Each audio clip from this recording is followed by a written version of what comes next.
Hello, my little potato pancakes, and I have a special update for you. Why? Because you're special. This is a pre-release for my patrons. We will release it publicly a couple of weeks from now, but I am working on this map for Chaosium. It is Gaslight London, and it's a special map to me. I cannot stop working on this thing. So I did do a video a little earlier on talking about breaking ground on this, and I want to kind of bring you along on the journey here. I'm going to show you where I'm at, but I also want to show you like those initial stages after like I got the assignment, right? I want to sort of talk about how did I get to this point here. How do I know how much of London I'm gonna draw? Can you see my icon? You might not be able to. So you know what we're gonna do with that? I'm gonna grab this. I'm gonna come over here. Here my mouse doing a shuka. We're gonna do this. There we go. Little orange icon, the yellow icon. There we go. Now you can see what I'm doing. Alright. So clearly I've made great progress on this London map. I am really enjoying this, by the way. Hopefully you are enjoying the updates that I'm putting out there. I post almost daily to Facebook on my personal wall. So I encourage you to follow me over there if you have an interest in this particular map. I have also done another map for Chaosium, which I can't talk about. But you can bet your bottom dollar that when the NDA is lifted, I'll be doing a lot of talking about it. You know what I mean? But this is the one I'm concentrating on right now, Gaslight. I also want to say that as my patrons, I love my patrons so much. Some of them are dear friends of mine. Some of them are real life friends of mine. But some of you I haven't even met. And I want to give a special shout out to you guys and girls, okay? Because by you giving me a little bit of support each month, it really shows that you love what I do, you love the maps that I'm doing, and maybe I'm doing something good just in the tabletop universe in general. So honestly, thank you. Why am I saying that? Why am I buttering up to you? Because the bottom line is that I want to ensure that when I'm working on projects like this, and it's beginning to look pretty fucking super sexy, I mean, gotta admit, that I give you something that other people aren't seeing, okay? So I've been posting still images of this day by day. I want to actually now bring you along a little closer. So that was a long-winded freaking introduction. So here we go. What am I talking about? Okay. How did I get here? How do I know that I'm drawing this scale here and not maybe, you know, the square mile of London? Like maybe even this bit. Why aren't I drawing more like this? Where the details, I mean, look at these dotted lines, where the details can really start to pop. Why am I drawing at this scale? Why am I out here like this? Well, here's my process. Here's a little glimpse behind the scenes. If I'm given a real world location to draw, I am always going to ask, and I do this on fantasy maps too, but real world locations, it has more pertinence.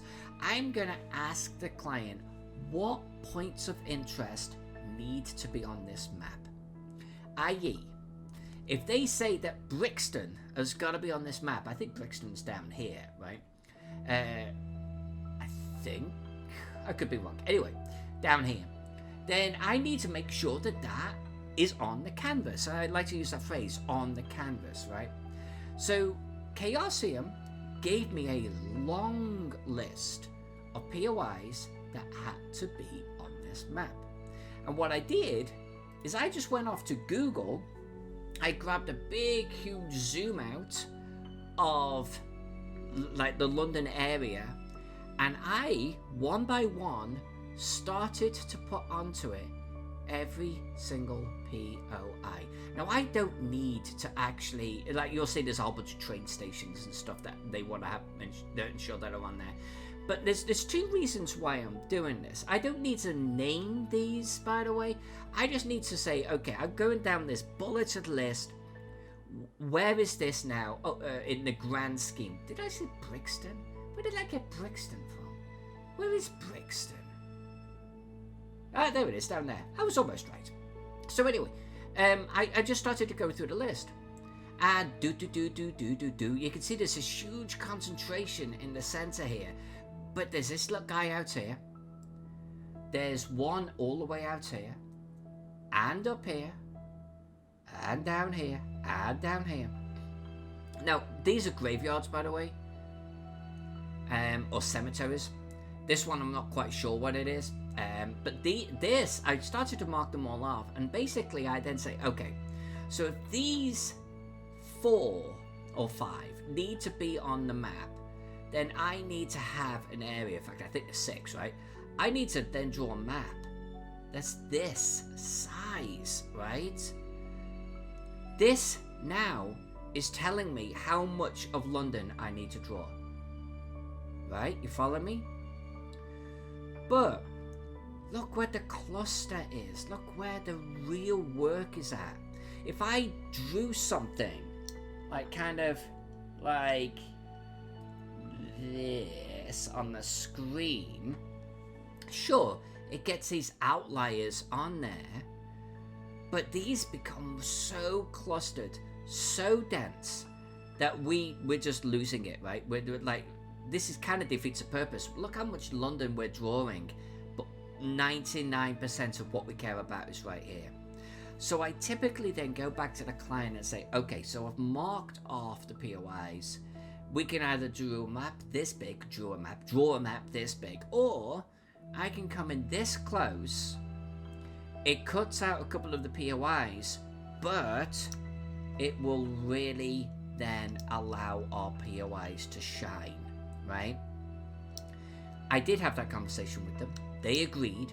And what we'll do is we'll probably take these POIs here, like the 5 or 6 of them, and we'll insert them on the map. We'll just do little inserts, right? This here is this. And I can demonstrate this by turning on the labels and POIs. Let's actually move these up a little bit. Let's do it there.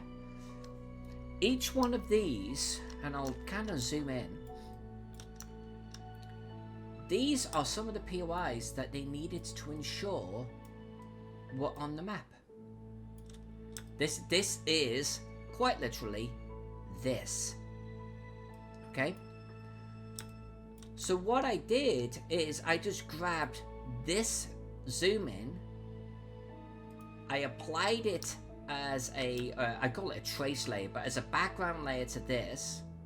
That allowed me to understand what my zoom in was, and that's what I'm now drawing against. Now, granted, I'm looking at resources from the late 1880s, specifically 1890, in the drawing of this process, but this is how I determined that this was going to be my zoom level. Now, why don't I actually get a little bit closer to the like this? Well, because I do have Brompton Kensington Cemetery down in the bottom left. Over in the top right, I have the London Hospital. That's a POI that they wanted to ensure was on there. This one near the top, King's Cross and St. Pancras. And I think this one down here, this cemetery, this is like one of the lowest ones. So, and by the way, keep in mind that there's going to be a border. In fact, if I just, this is the crop area, right? So that's all going to be cropped out. I'm going to do some kind of nice little sort of border around the outside edge. So that means that this Brompton is probably snuggling into the bottom left corner of our map right now. Up here, King's Cross is nicely positioned, you know, that's all good. But if I started to zoom in too much more, it's going to creep towards the border, maybe get a little bit too close. Likewise with the London Hospital over there. So I felt that this was a comfortable zoom level, and I feel like the POIs are nicely distributed. They're not sitting on top of each other at all. And now then, as I discussed in the last video, I always have the fold line. This is a 2-page spread. and this means that this is where like basically the fold of the book is going to be, right? And originally I had Cleopatra's Needle right on the fold. That's no good. That is clearly no good to us. So I moved the map. I moved the map to get King's Cross comfortably on here. And there's going to be some lovely rail that I'm going to draw in here that I'll share with you. This is going to be a super sexy part of the map, by the way. I'm so excited by this. So we'll have King's Cross on there. And you'll see there's no other POI like sitting on the fold. Lambeth gets close, but if I nudge too far to the right, Cleopatra will start to get close too. So I'm kind of splitting the difference between the two. There's not much else I can do. I could probably shove the even further and get like the fold line to the right of Lambeth, but it's going to start hitting Somerset and St John's Museum. So this is kind of what I feel is the right distribution and zoom of POIs. And you'll notice I'm saying POIs a lot. POIs drove the scale. POIs have driven the layout of the canvas, and POIs are literally determining up, right, left, right, you know what I mean, of how I'm basically laying this thing out. It's all about POIs in this particular instance. Now, there's one other consideration here too. I love this top right, left area quite a bit. We've got Regent's Park, if I remember correctly, right here, and all of these little tiny houses. I'm going to zoom in. All of these little tiny houses up in the top left here. I've got more, obviously, to draw. This is a lovely area. It's got some lovely detail to it. With Regent's Park as well, it's going to have a lovely splash of green to it. And then, but down here is this big, huge, dense block of buildings like this, just houses and homes, and nothing else. This here, with no POIs or anything, I think is prime real estate for putting my title, scale bar, and key. So I'm going to occupy this space with absolute veracity. This is going to be where we put that. So I'm always thinking about that type of thing too. It's not only like my border, it's not only my fold line, but where am I going to put the title, the scale bar, the key? Like this could be an area here, but it would have to be a little bit more square. I would cover what I consider to be a beautiful part on the map, but I start to really get close to these three POIs right here. I don't like that. This is devoid of everything. This is the perfect candidate right here. I am still going to draw in this space because my key might actually, like, let's say I have the key here and I have the scale bar underneath it, but there's a gap between the two. It's going to allow the map to bleed through. So I'm going to cover this whole thing in map because I don't know what's going to be covered and what's not. We're going to have inserts on here in some places, right? For those POIs that sort of are off camera, so to speak. Well, that's fine, but I don't know where they're going to fall. So I draw everything. Likewise, if I just turn this off real quick.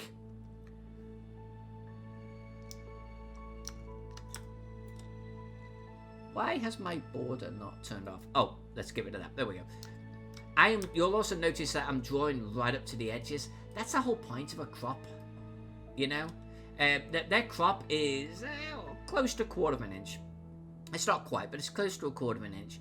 But I still draw beyond it because that gives some flexibility then if they need to adjust a millimeter either way on the crop, the map accommodates it.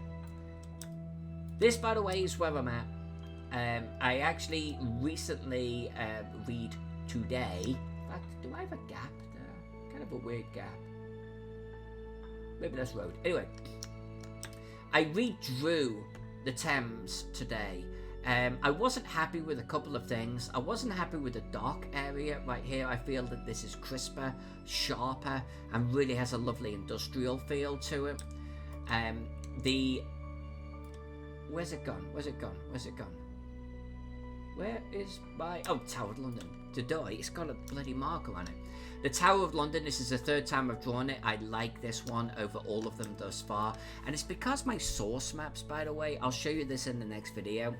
The source maps can vary. They'll vary in how they've drawn something. And I'm not talking about that there's 50 years between the source maps.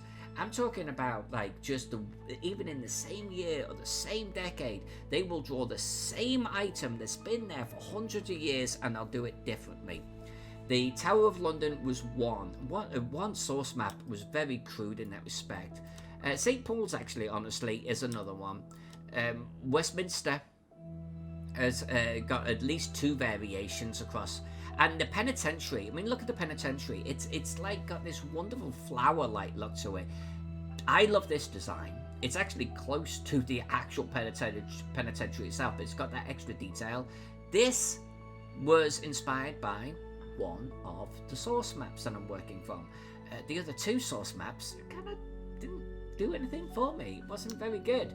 So and actually, this is the first time I've seen the labels on top of the POIs because I've been just drawing them as I go. This and sometimes I'm guessing where they should be, but so Houses of Parliament right there, Westminster Abbey is that right there, Lambeth Palace right there, Bethlehem Asylum right there. So yeah, you get the idea. This has already really come into place. Buckingham Palace, look at that. I nailed it right on the top. British Museum. This is fantastic. University College right here. Shout out, by the way, to someone that was on Facebook today who was asking about this, and she clearly knew a lot about it. Tasman Piper, thank you for the conversation we had this morning. Here it is, University College. We've got it. So yeah, this is where we're at, and I'm really, really, really digging how this map is coming along. These gaps are where we're obviously going to have stations, etc. I'm about to draw those in. I can't resist it. I have this urge to like break out the rail. You know, I want to start drawing rail all over this thing. I was going to do that last, but I want to do it right now. And Regent's Park, obviously. I'm probably going to, by the way, redraw some of the water effects in Regent's Park. I think it looks fine, but I think that one is maybe going to get tweaked. Maybe this one. I'm still undecided. There's no particular reason. This one maybe, because I drew them with my mouse, and I think I'd be better off drawing them with my pen, you know, on the old Wacom. So the water may get redrawn a little bit, even though at print size, it's just fine. This is where we're at. Hopefully you dig what we're doing here. I'm really thinking this is a super sexy map. It's very rare that I get to draw a city A this large, but B, border to border buildings, baby. So I wanted to just explain some of the logic of how I get a scale such as this, how I determine what my canvas size is going to be, how that relates to the actual map size. Hopefully that was interesting to you. So with that said, thank you so much, all of you. Thank you for being patrons of mine. Thank you if you were just watching this video after the fact. Truly appreciate it. Watch out for more mapping sexy goodness coming soon.